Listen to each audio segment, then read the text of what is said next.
Ұялы телефон өз-өзіңіз мінеки балам, мінеки әкімдік, мінеки маған айтып отыр, мен құл емеспін, мен сондай жанкешті адам, мен принципшіл адам, не үшін мен құл емеспін, не үшін мен телефонын тастауым керек. Мен мына бір полицейскийларға айтып отырмын, сендер тым болмаса, сендер преступный приказды орындап отырсыңдар. Сендер мына 15 метр жердегі маған Байханов 4-ші күн осы әкімдікте тіл жөнінде мінеки ешқандай мәселе шешілмей жатыр.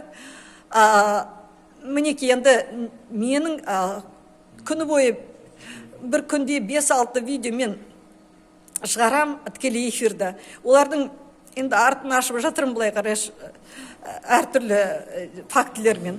Енді Байханов мен қазір жаңа Сенатқа звондадым, пресс-қызметтің қызметкері айтты, бас прокуратураға звондадым, ол айтты, мыналар айтады, жоқ, Байханов бұйрық берді, туалетке кіргізбеңдер деп.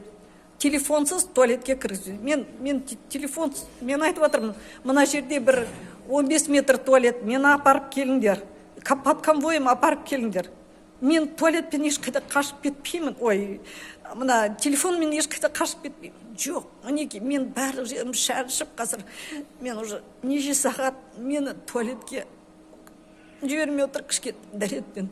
Но мен сондай адаммын, мен осы видеом білмеймін енді қалай. Мен өлем, но мен құл болғым келмейді, мен телефонды тастамаймын.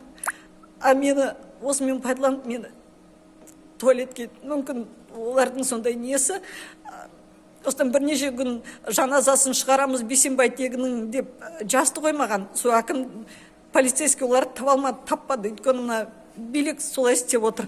Енді мені мүмкін шынымен өлтіруге осындай қадам жасап отырған шығар.